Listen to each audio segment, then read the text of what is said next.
We now bring you a conversation with the little master, Sri Sunil Manohar Gavaskar, the legendary Indian cricketer, who is in conversation with Professor G. Venkataraman, former Vice Chancellor of the Sri Satya Sai Institute of Higher Learning.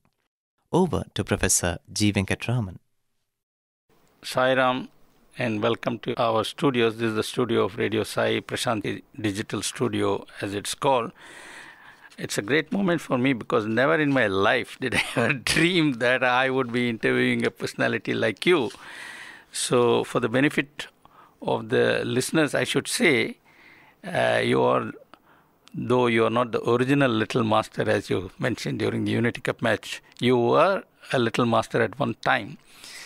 But you remain a master, but you seem to be getting into the middle age if I see you. Right? Slightly more than little, shall I say. Sai Ram, yes, definitely. I think age waits for nobody. So I think, definitely past my youth. And middle age is where I am, I would think. But let me tell you that passing the youth is only as far as your physical body is concerned. You're so youthful in spirit and so inspiring. We want you to inspire all our listeners all over the world. So let me, first of all, ask you a question which I don't normally ask. Normally I ask people, when did you first come to Swami and stuff like that. But I want to ask you this question. In your career, you have been interviewed a million times and you have interviewed I don't know how many times. How does it feel to sit here and chat over Radio Sai? This is an experience I think you would have dreamt of. How does it feel?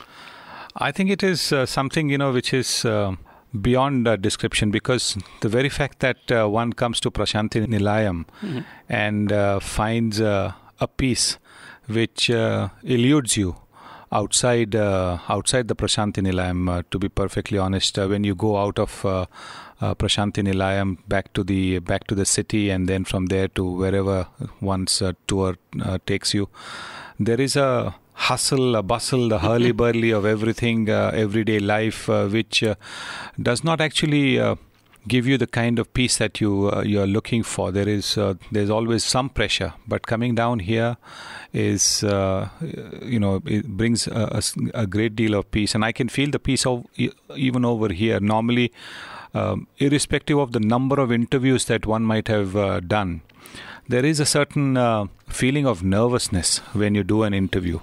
But that nervousness is simply not there when I'm here, because I'm very close here. Swami is in Prashanti Nilayam. I just feel that he's around here. That's very nice. We all, there's some sort of a magic in the air that grips you and squeezes out all your anxiety and worries, and you feel pretty relaxed. That's really nice. Which means you should be coming here more often. Yes, I would. So why don't you arrange your tour so that you pass via Bangalore, and then, we are just a little hop away from Bangalore. Yes. I would dearly love to do that. And I hope that, Swami also organizes it in such a way, because, he is perfectly capable of organizing that. That's true. Which brings me to my standard opening question for celebrities, which is, how did you happen to come to Swami? In fact, it is valid for every single individual, because in his own way he pulls the strings and brings us to his fold at the right time, in the right manner, though we are not conscious of it. How did it happen? Because in your case, you must have been very busy then in a different role, out playing in the field. Now you're traveling and going behind the players, watching what they're doing. So in the midst of all that bustle and, stress, how did you happen to come to Swami? Well, it actually all started with my mother getting a vision of Swami. I see. Yes. When was that? This was in 1970, when she was cooking, and suddenly she got a vision of Swami. And when you say vision, that means she saw him in person or something like that? No, she saw, something like that in the kitchen where she was cooking, and she suddenly... That's in Bombay. That's in Mumbai. And she actually suddenly got very, excited about it.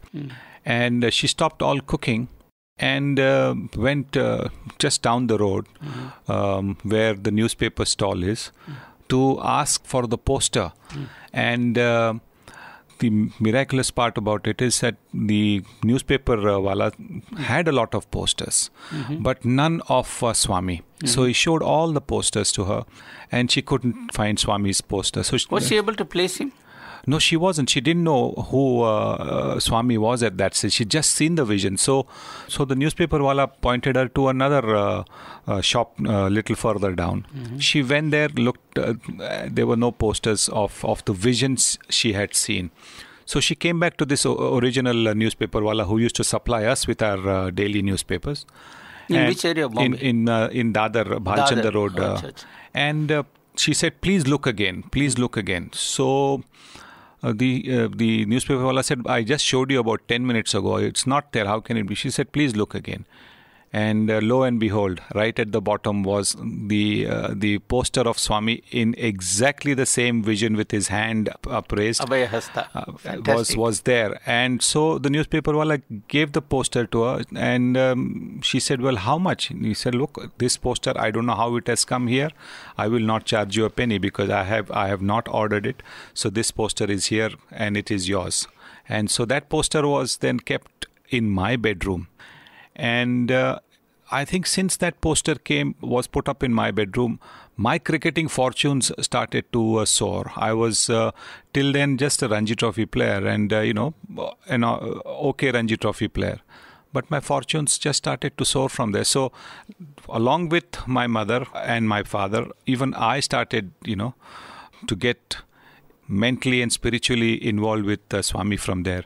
Your story is absolutely amazing because I don't know whether you're aware of Mr. Sinclair of America. He had a almost similar experience. It has been recorded by him personally.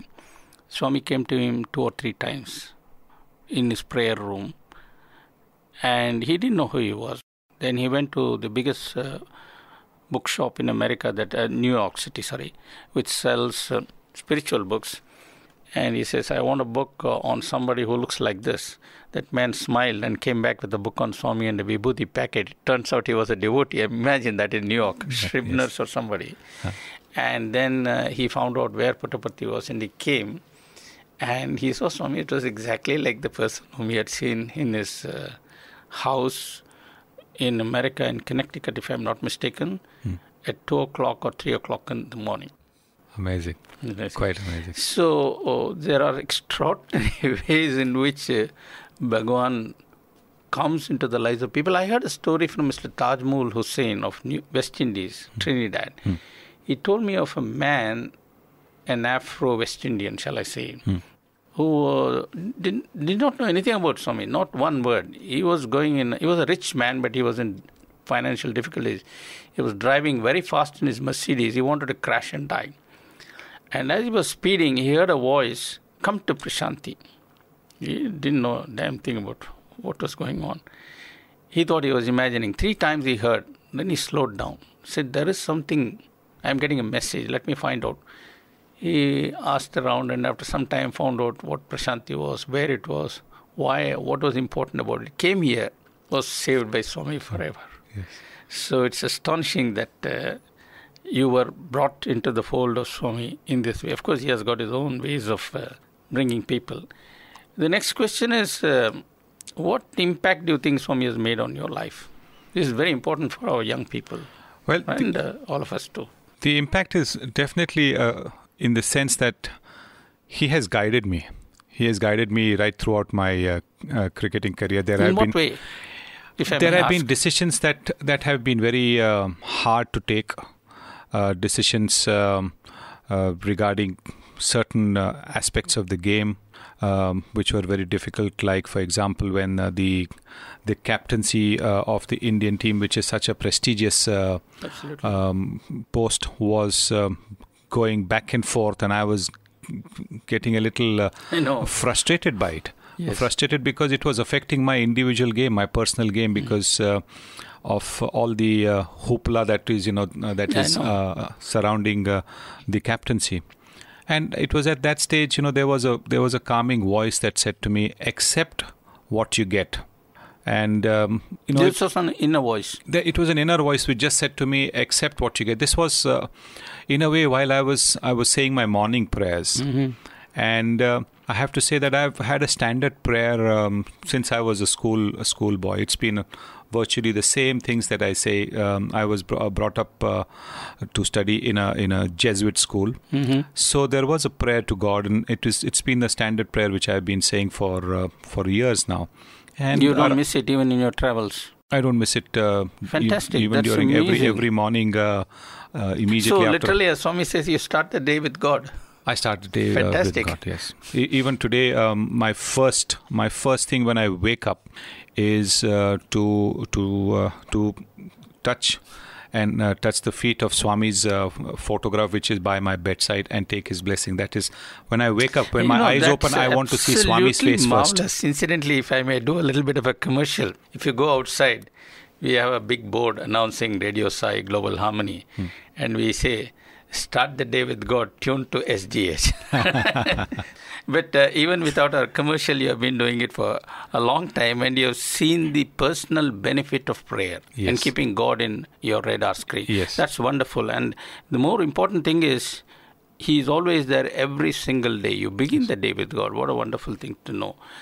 Now, you say Swami has guided you in all your decision making and major turning points and so on and so forth. Do you know of other players who have felt the hand of God and the guiding influence of God, say in cricket? Yes, I think there is my brother-in-law Gundappa Vishwanath. Oh, yes, of course, he comes here often. He has found Swami's guiding hand. Even he went, like all of us in cricket, go through rough patches in our cricketing careers when nothing seems to be going right. But that is there for everybody. And it is at this time that there is a sense of frustration that builds up, and this is where I think Swami's guiding hand has come, because the tendency at such a time is to throw in the towel and to quit, to say I don't want to play anymore.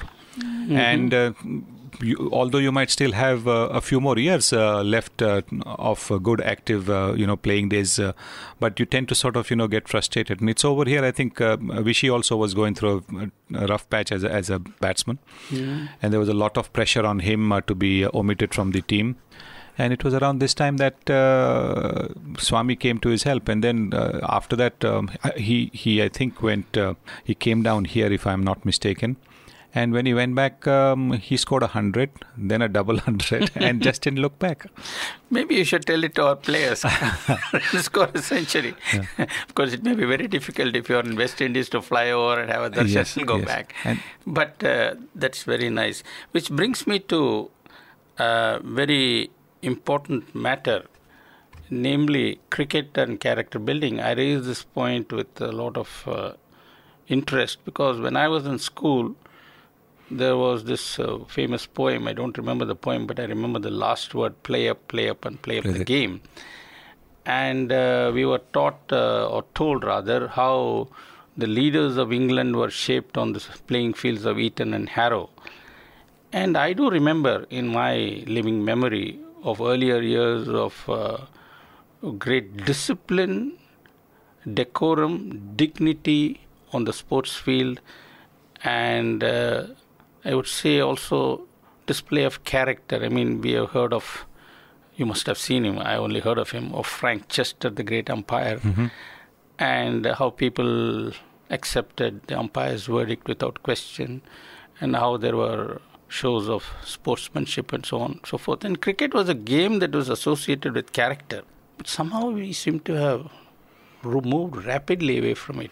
Why on earth did this happen? I think it is to a great extent the commercialization of the game that has caused some of the players, not all the players, some of the players to lose sight of the fact that this is a game, and this game has got some great traditions.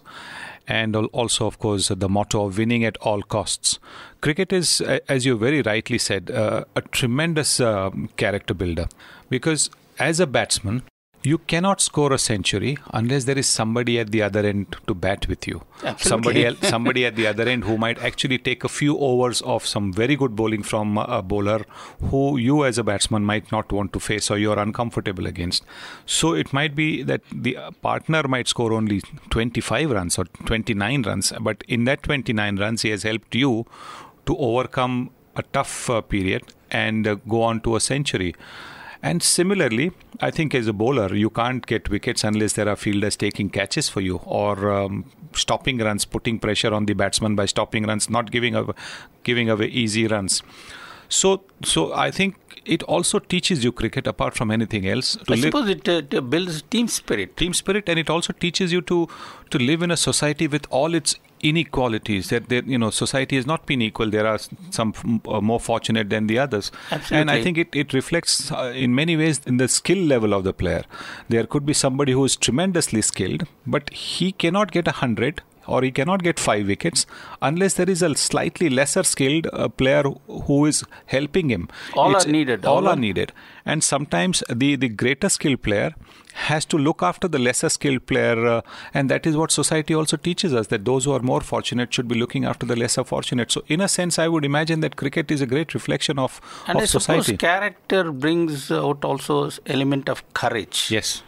Wouldn't you agree? Yes, it does, because there are times when things are not going well for you and for your team, and it is in situations like this how you cope up with it, how you fight back, how you bide your time till the tough period is the hard period is gone, and then capitalize on it and then go on to either score runs or take wickets. That is a great character builder. Talking of character, I must tell our listeners here because it's very important. You might not have heard this and it might also interest you. I vividly remember Prasanna, whom you have played with. Yes. Once telling me on the veranda many years ago, we were somehow talking about you, and he said, look, people don't understand that Gavaskar played with the county cap, our national cap, which people were very proud to wear then, not the kind of helmets that he have. And he scored 10,000 runs, test runs, against the great fast bowlers of the world. And whom did he have to face in India? Lousy pitchers and bowlers like me. And in spite of that, he scored. That is character, he said. So I will never forget that. There was a sort of power in that statement, the kind of determination, resoluteness, and all that sort of thing, which really made a deep impression on me to the point that I'm able to recall that off the cuff. Yes, he told me that also once. He mentioned something, and I said to him, the only reason I did not wear a helmet was because there was nothing to protect inside. Which reminds me of a little joke which I must share with you and the listeners. There was a great erudite judge, Mr. A.S.P. Iyer. He was in the bench in Madras High Court before independence, and there were Britishers in those days, legal luminaries. And Mr. Iyer was a very witty man, and he was having a conversation with this British judge. And this British judge said, Mr. Iyer, I don't believe in God. It's all nonsense. It's a make-believe.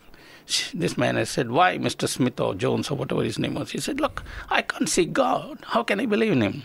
And Mr. Iyer was quick to respond. He said, Mr. Smith, I can't see your brain. Am I to presume you don't have one?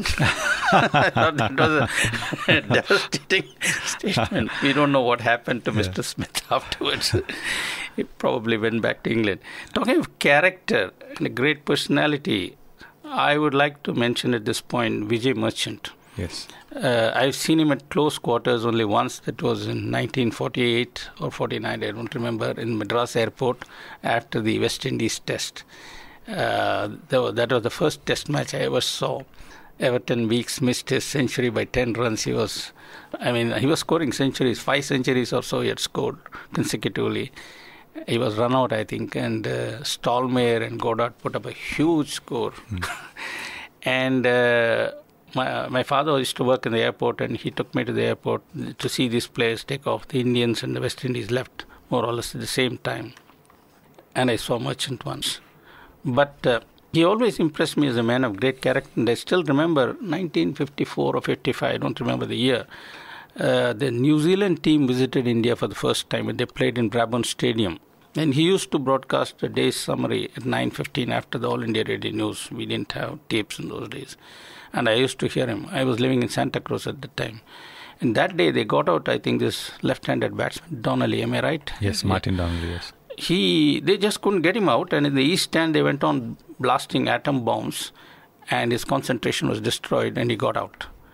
Merchant was very severe on the audience. He said, spectators rather.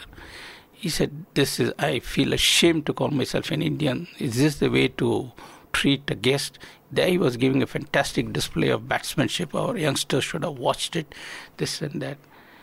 And I used to follow news about Vijay Merchant now and then and his service to the community. And I was deeply impressed about his personal discipline. 1946, he went to England under the Nawab Fatawdi Senior. That was one of the wettest summers. And those days, the tours used to be long, as you know, start in Worcestershire and go on for 3 months. He scored 7 centuries. Yes. Tremendous. So, have you met him? Have you talked to him? Oh, yes. You must have, naturally. Oh, yes. And would you like to tell us something about this man, great man? Yes. Because he is one of the legends as far as India is concerned in character, discipline. Oh, absolutely. I salute him. Absolutely. Oh, absolutely. I think he was, according to those who have seen Indian cricket from 1932, according to them, he was India's most technically accomplished batsman. And I've seen him a few times. Yes. There is no doubt about that. Yes, and the closest after that really has been Sachin Tendulkar in terms of technical perfection. I think that's what those the connoisseurs of the game who have watched the game for such a long time say. But the late Vijay Bhai said that his second innings in life was better than his first innings, which was as a cricketer. The second innings in life was, as you said, service to community. He was head of the National Association of Blind. He was a great philanthropist. He did plenty of charity work. And he cherished that innings, that part of his life, much more than his cricketing part. As a cricketer, he was an inspiration, because I grew up hearing stories about Vijay Merchant, Vijay Hazare, Paulie Umrigar, Vijay Manjrekar. And these were inspirational figures to all of us, particularly Vijay Merchant and Vijay Hazare, because they used to score not just hundreds, they used to score double hundreds and triple hundreds, much in the manner of Sir Don Bradman. And because they were Indians, they were far more inspirational than, say, Sir Don Bradman, who, of course, was the greatest, middle order batsman that the world has seen. And being a Mumbaiite, I did interact with the late Vijay Bhai quite a few times. My uncle Madhav Mantri, my maternal uncle. Madhav Mantri is your uncle, is yes, it? My mother's elder brother. He had played for India for about four test matches. So because of that, I would If I'm not mistaken, he used to open with KC Ibrahim. Correct. That is right. For Mumbai. Bombay. That is absolutely right. So I had the occasion to meet up with Vijay Merchant, and it was always fascinating to hear him talk about the game of cricket. Though, of course, at that stage he was more into his second innings, which was more of charity work. But he was the one who actually picked me for the tour to the West Indies in 1971. Although I hadn't played enough of first-class cricket by that time. I had just played, I think, half a dozen first-class matches, maybe. But he was the one who said that I should be picked.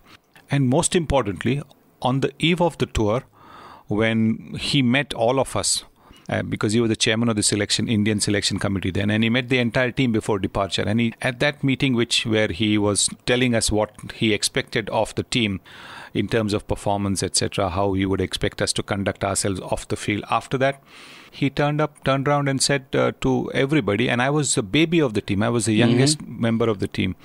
He says, I wouldn't be surprised if Sunil comes back as the best batsman of the tour. Now that was certainly, to hear India's greatest batsman say something like that was a bit of a jolt. And fortunately, more than putting pressure on me, it just inspired me. It just inspired me, that those words coming from India's greatest batsman, that he expected me to be a success on this particular tour, was, in many cases, it would be like putting pressure on somebody. But in this case, it just inspired me. It just made me believe in myself. This prompts me to ask a very interesting question. There are always people who inspire. But it looks like the nature of the people who inspire seems to have changed. In those days, they were great, not only in terms of professional ability, they had great character and discipline. I mean, anybody whom you admired inevitably had those things. But these days, people seem to admire. I don't. People who are, rich or famous or whatever, but lack the fundamental foundation, namely character. Yes. Is that true, or am I just... Not entirely true. I think there are sometimes, wrong conceptions. There are misconceptions about some people. But generally, you will find, at least at the sport, in the sporting arena, there's a lot of hard work that goes behind a success story. Success doesn't come easily. There are lots of sacrifices which a sports person makes, which are not generally seen by the public.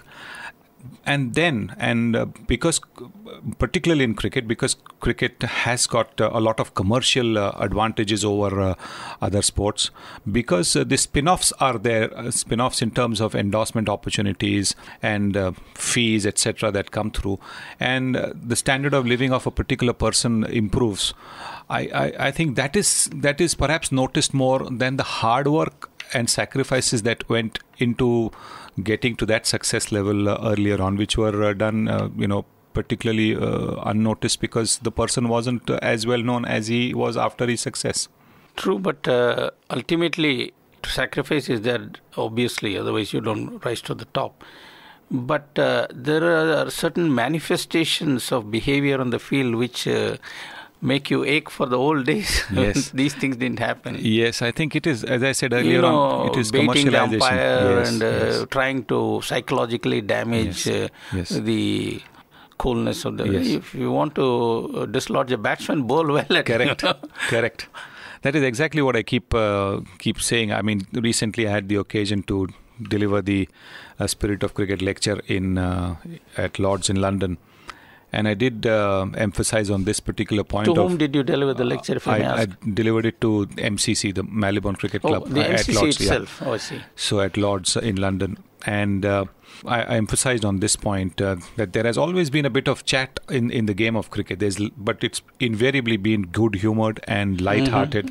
And even the recipient of it, supposing I'm a bowler and you're a batsman and you've played and missed. As a bowler, I would sometimes say, what did you eat for breakfast today? Because you were lucky or your catch is dropped. And something like that. But it was always light-hearted. What has happened, unfortunately, is that in the modern world where winning at all costs has become the be-all and end-all, I think this particular sense of humor is gone. Now there is personal abuse, and that is what I have been. I spoke about in my lecture that by all means play the game hard. It has always been a hard game. It has been a game where it's been played with a hard ball, which can hurt when it hits you in the ribs or it hits you in the gloves. As Nari contractor discovered. Yes. And but it has always been played fair. And I give the example of the West Indian fast bowlers. West Indian fast bowlers have been fearsome, but they've never said a word. They've never said a word to the opponent. They've just gone on with the business. Okay, they've given you a glare, they've given you a stare, which is perfectly all right because they want to put the fear into you, but they've never abused you. And they've taken 300, 400, 500 wickets in Test cricket. So I don't see the reason why others should resort to personal abuse. A little bit of chat, fine. I have no problems with, good-humored chat, but not personal abuse. I'm very glad that your remarks about the way you play the game reminds me of the observation you made at the conclusion of the Unity Cup match, to which we shall come presently. You said, in any game there are winners and losers, but at the end of the day, what matters is how you played the game. Yes. I won't forget that. Yes. That's really very important. That somehow seems to have gone out of the business, both from the point of view of spectators and also the players. And talking of great personalities, inevitably I have to come to Don Bradman. who for all of us would remain Don. Yes. In spite of you with all your centuries, Yes. you are, shall I say, number 2 in Yes. the list. Don is Don. I'm sure it is so for you because I've seen a lot of his books in your house. Yes. Did you ever meet him? Oh, yes. Very nice. Why don't you tell us about that? I met him first in 1971 when I was part of the Rest of the World team. The South Africa tour to Australia was cancelled because of South Africa's apartheid policies then. Yes. So it was Sir Don Bradman as the chairman of the Australian Cricket Board who actually organized the Rest of the World team to Is come that and play in right? Australia. Oh, I see. So he picked me in that Rest of the World squad, and I had the occasion to meet him several times on that tour because he was traveling for every match. There was one memorable instance when in those days, of course, there weren't those aero bridges, so you got off on the tarmac when you did not go directly into the arrival lounge. You got off onto the tarmac, and we had actually got off on the tarmac because Australia being a big country, the plane was not big enough to carry us from one place to another place. So we were like hopping. It was a hopping flight. And we had got off at Adelaide, and he came to see us at Adelaide. Mm-hmm. He came to see the Rest of the World team on our way to Melbourne. And he saw me. He was talking to Sir Garfield Sobers, who he was extremely fond of. And Sir Garfield Sobers was the captain of our team. Then he greeted him, and then he said, "Where is that little fellow from Mumbai? From Bombay. Where is that little fellow from Bombay? I want to see him." And he came around and he introduced himself, and I was absolutely flabbergasted to meet him. That was the first time I met him, and he was asking me about how things were and all that. And suddenly Sir Garfield Sobers saw us, and he came. And Sir Don Bradman wasn't very tall. He was I think 5'6" or 5'7" at the most. And he came around and he saw us, in a little sort of away from the rest of the group talking. And he said, Sir Garfield Sobers said, "Hey, you little fellows, you must always get together, is it?" And to which Sir Don Bradman, quietly turned to me and said, "These big fellows might have the power, but we little fellows have the footwork." Fantastic. It's amazing. Yeah. So I think that's a great story. Now, what was it about Bradman that impressed you most, apart from his legendary scores? I think as an individual, I think straight away when you met him, you realized the passion he had for the game, and for all the aspects of the game. He was passionate about the game being more important than the individual. He was very, very concerned, even at that stage, that there were certain aspects of Australian cricket which were degenerating a little bit. So he was a little bit concerned at that stage, but. His passion for the game, his passion for the development of the game is, and his interest in players from different countries. Do you know anything about his sort of attitude to discipline? No, unfortunately, I didn't. There are a few things which impressed me to the extent I can recall from his book, which he wrote when he retired. I don't remember the title, but a few things there impressed me. I think their team went to England in 1948, if I'm not mistaken. That was the last time he toured. And the trip was made by ship. It was not by air. Yes. And apparently he made sure that Lindwall and Miller shared a cabin in the same room in the ship. He said they should know each other very well. So it takes about 15 days or so to go to from Australia. Australia. That was one thing that struck me. I mean, he doesn't leave anything to chance. And some critics said that he didn't even allow the players a free hand in T.N. Pierce's 11, which is supposed to be a festival match. I must win every match. Okay, that's a bit hard. But discipline and thorough planning, professionalism. The other thing that impressed me was he forbade the Australians from playing golf, which of course they hated. Apparently he said golf encourages cross-bat shots. I don't know what any of you... So as a cricketer, I'm sure you would appreciate that much more than I would. But I like the sort of thoroughness of planning. Yes. And then the other thing I remember is he made people sign names on lots of slips. And he said, when we travel, there'll be a lot of requests for autographs. In ship, you have a lot of time. Just spend it doing this. And one more thing he said was, tour of England is very strenuous. We have no time and we have to make a lot of speeches. And he knew all the counties, Leicestershire, this shire, Middlesex, whatever. And as the captain of the visiting team, he was supposed to make speeches. So he made notes for all of them and kept them so that, when that occasion arose, he didn't have to stand on his feet and scratch his head and say, no, what am I going to say now? I was just amazed. And another thing which really taught me about his discipline is he said if he was not out at lunch, he would come 15 minutes before, sit in the ground and get his eyes used to the light. He said most people get out after lunch for the simple reason they come out from a dark lunchroom and then their eyes are not able to adjust. I was just amazed. My God, this man is so thorough. Yes, I understand he was a terrific speaker. After dinner speeches. Oh, is that right? Yes. In those days, there used to be virtually a function, a dinner, in every county you played. It's not the case now. I think nowadays you possibly have at the most 2 official functions. One by the host association, which is either if you're touring England, it'll be by the England and Wales Cricket Board, and one by MCC. And if you're traveling Australia, it'll be by the Australian Cricket Board. Then there might be one function by the Indian High Commissioner. But the functions have gone down. In any case, nowadays it's the manager who does the speaking, not the captain.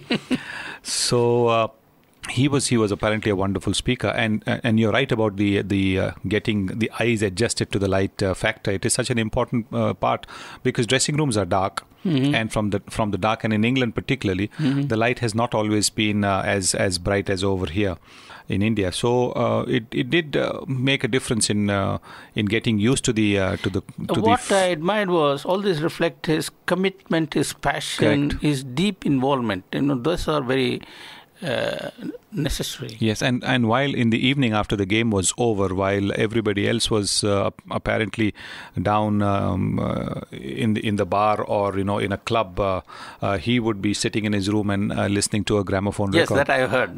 Just listening to some classical music on the gramophone record. So now I want to come to the great event which you organized, which is almost one-off. It belongs to the last century, in a manner of speaking, in which I played a peripheral role. I was so happy to. This is the Unity Cup, great Unity Cup match. Tell us all you know about it, because I watched it from the side for a long time in the veranda.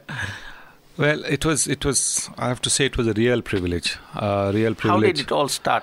I think Swami, in one of his interactions, said that he wanted to spread the message of brotherhood and unity amongst everybody in the world through sport. And because cricket is such a big game in our country and in our part of the world, he wanted to have a cricket match.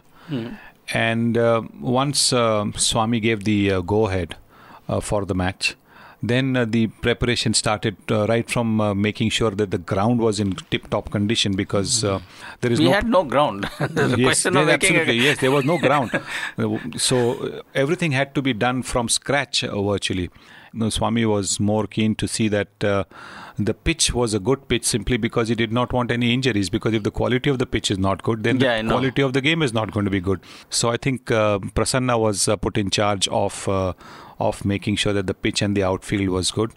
And I was given the responsibility of making sure that the players were invited. I think Swami was particularly keen to have players from all over the world, particularly Pakistan. And it was when I did approach the Pakistan players, in order to make sure that there was no last-minute confusion because of the fact that they believe in Islam. I just explained to them that you are coming to a place which looks after all religions. Really, there is no particular religion which, and they were happy to come. And we had 4 Pakistani players, current players coming, and we had 2 former Pakistani players. Yes, I remember. Zahir Abbas and Hanif Muhammad, whom you introduced as the original Little Master. I won't forget that one. And what surprised me was, of course, he's jumping the gun a bit. Hanif got up and said a few words which was not in the scheduled program. He was not a scheduled speaker, at least according to what we knew. That's right. So those were my responsibilities to ensure that we had a proper World 11. Also, the fact that Arjuna Ranatunga also is a devotee of Swami. He comes often. He comes often here. Was a big help. He was helpful in getting some of the Sri Lankan players. And Kalicharan was there. And from the Indian side, Sachin Tendulkar was the captain of the Indian team then. And he was very keen to play this game, very, very eager to come down and play. And also, we have a photo of Swami talking intimately to Sachin with a hand on I will tell you in a short while about what Sachin wanted to know also at that stage. But Sachin was very keen to play this game.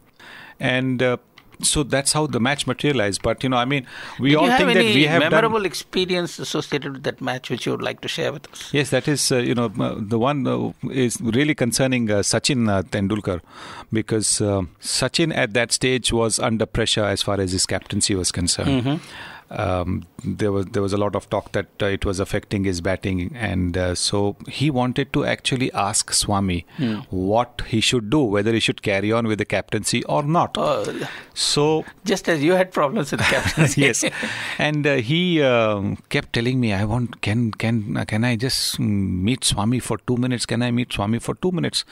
And I said, I will certainly try and see if Swami speak to Swami if I get the chance. And so he went out to field, but he was, after every 2 deliveries, he was looking back because Swami was sitting there to see if there was any signal from me that, and I had actually, when I managed to get the opportunity to speak to Swami, I said, Swami, Sachin wants to come and speak with you for some time. So Swami said, wait, because Swami also realized that he can't suddenly ask the Indian captain from the field to come out. So at the drinks interval, when there was a drinks interval, that's when Swami said, now you can ask him, because then, it was without any interruption of play. So then Sachin came, there was a substitute who went there, and then Sachin came and sat next to Swami, and I think he had a chat with Swami, where Swami again said, I believe that don't worry, I am with you. In whatever you do, I'm with you. Don't worry. And everybody over there who was present at the match remembers Swami patting him on the back and encouraging him. And we all know the fantastic season Sachin had after that. My most memorable memory, I had a lot of anxious memories. I won't tax you with them, and I think listeners ought not to know about them.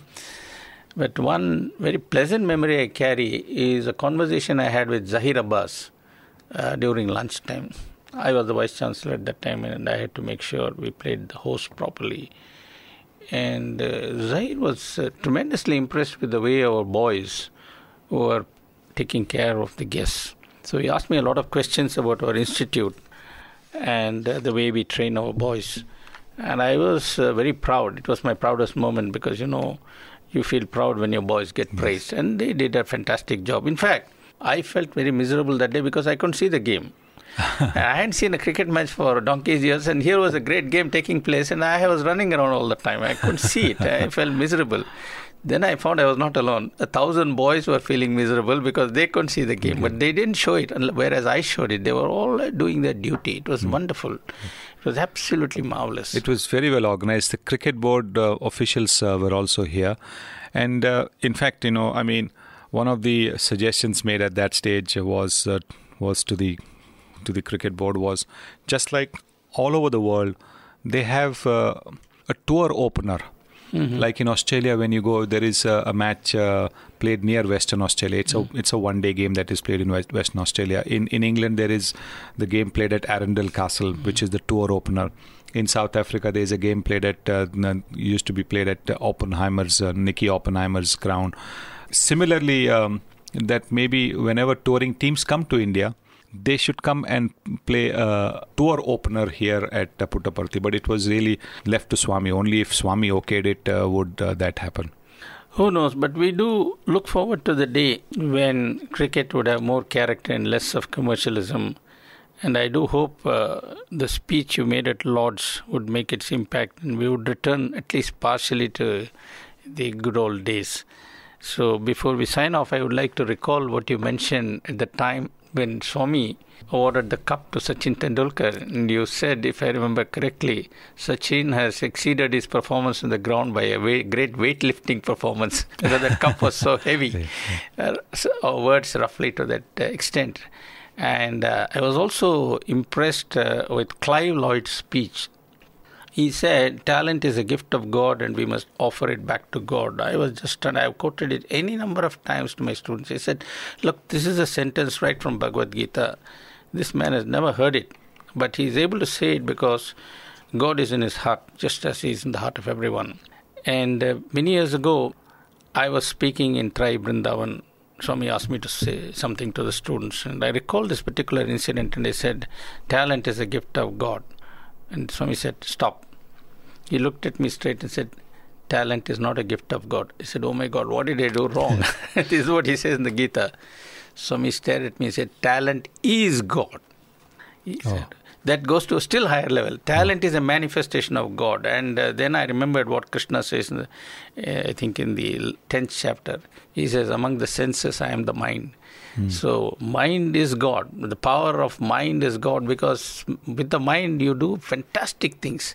We just don't spend 2 minutes thinking about all the things that the human beings have done. And it's all the power of mind. So the power of God is encoded, and when it manifests, it's really the manifestation of the power of God. If only we think about it that way, life would turn around to better days. So my request to you, sir, is that you please do advise our younger people as much as you can about the value of sports as a builder of character, as Clive Lloyd said.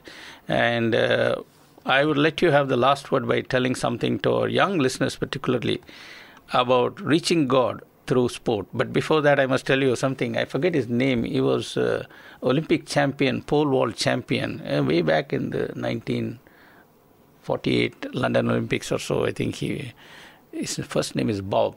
I saw him in Mysore. He had become a preacher by then, and he was giving pole vault demonstration. And he said, I've been described as the only preacher who is trying to go to heaven on the strength of his own jumping.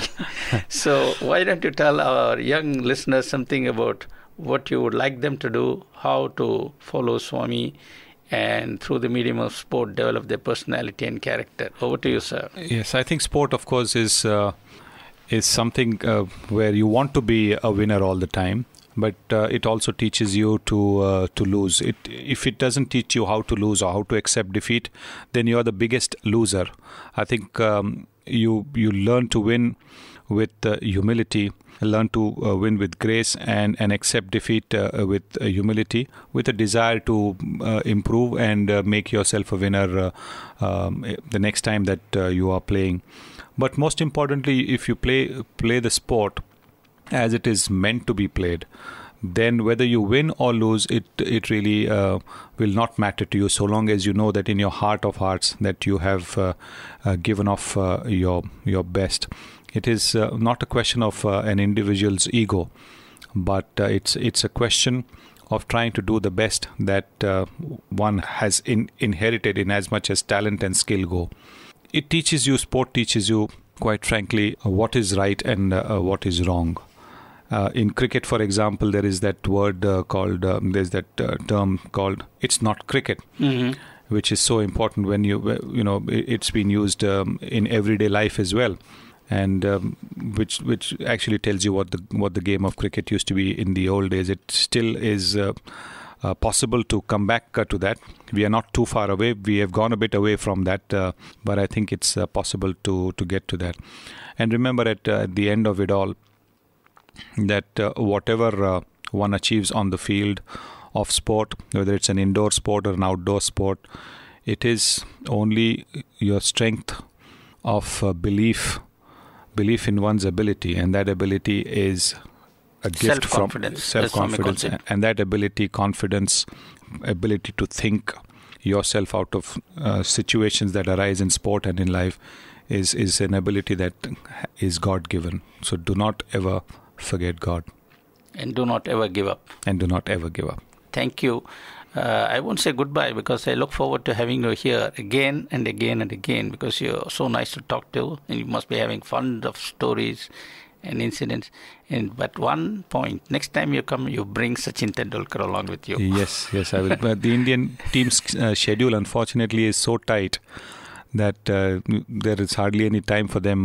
But yes, it'll be my endeavor to bring Sachin and as many of the Indian team to come down here. I know Rahul Dravid also went to seek Swami's blessings recently. Yes, I saw him in Bangalore before he got married. That is right. So there are any number of Indian cricketers who are Sai devotees, and Swami is there to guide them and to look after them. Thank you. It's been a pleasure having you with us. Please come again. Thank Jai you. Sai Ram. Thank you, Sai Ram.